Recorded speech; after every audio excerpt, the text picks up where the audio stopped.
အိမ်အိမ်မှာအိမ်တော်ဦးစီးတယောက်ကအရက်သေးတာကိုနင်းညမပြတ်တောက်စားမူးရည်နေမယ်ဆိုရင်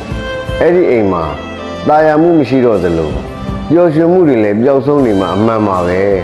တကယ်တော့အရက်သမားတယောက်ရဲ့ဇနီးမယားဖြစ်ရတာတငယ်ချင်းတွေကြားမိဘအတိုင်းဝိုင်းကြားညီကိုမောင်နှမတွေကြားမှာဘယ်လောက်တောင်မျက်နှာငင်ရတယ်ဘယ်လောက်တောင်သင်ငင်ရတယ်ဆိုတာမစင်စားကြဘူး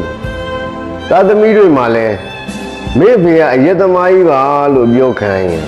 ဘယ်လောက်တောင်အချက်ရမလဲစဉ်းစားဖို့အရက်ကိုသိမ့်ပြီလို့ပဲတောက်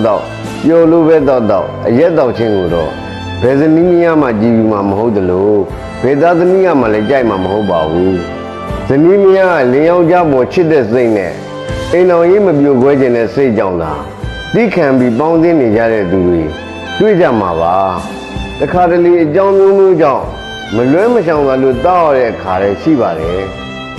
ဒီလိုတောင်းချင်းမျိုးကိုတော့မိသားစုကနားလဲပါတယ်ဒီလိုမိုးပဲမနဲ့အိယာထအရက်နဲ့မျက်နှာတစ်သူလို့ပြောခံရင်လူကြားလို့လည်းမကောင်းသလိုမိသားစုအတွက်လည်းအယမ်းကိုအရှက်ရပါတယ်အရက်သမားမှန်ရင်အရက်တောက်တဲ့အကြောင်းပြချက်တွေကိုညီမျိုးစုံတောင်းပြီးတောက်ကြတယ်တချို့ကပြောလိမ့်မယ်ငါတို့ကအရက်တောက်တာတခုပဲ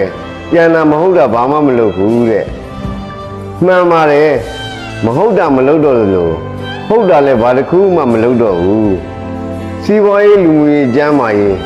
ဘာဆိုဘာမှမလုပ်တော့ပဲအရက်ကလွဲပြီးကျန်တာကိုစိတ်ဝင်စားတော့ပဲအရက်တာသူ့ဘဝဖြည့်ပြီးနောက်ဆုံးတော့အရက်ရဲ့ကြီးကျုံဘဝနဲ့ဘဝကိုဇက်သိမ်းကြရပါတယ်စိတ်ညစ်တိုင်းတာအရက်တောက်ကြီးဆိုရင်ဒီလောကလုံးအရက်သမားတွေကြီးဖြစ်ကုန်မှာပေါ့လူတိုင်းမှာအဆင်မပြေမှုတွေစိတ်ညစ်စရာတွေကလူသားတိုင်းမှာကြုံတွေ့နေရတဲ့အရာတွေလေပျော်လို့အရက်တောက်တယ်ဆိုရင်လေတခြားနည်းတွေနဲ့ပျော်လို့ရပါတယ်အရက်တောက်မှပျော်လို့ရတာမဟုတ်ပါဘူးအကောင်းဆုံးကတော့အရက်ကိုလုံးဝမတောက်ပါနဲ့မနေနိုင်လို့တောက်ရင်အတိုင်းတာနဲ့တောက်ပါလူကအရက်ကိုတောက်တာပဲဖြစ်ပါစေအရက်ကလူကိုတောက်တဲ့အဆင့်ထိတော့မရောက်ပါစေနဲ့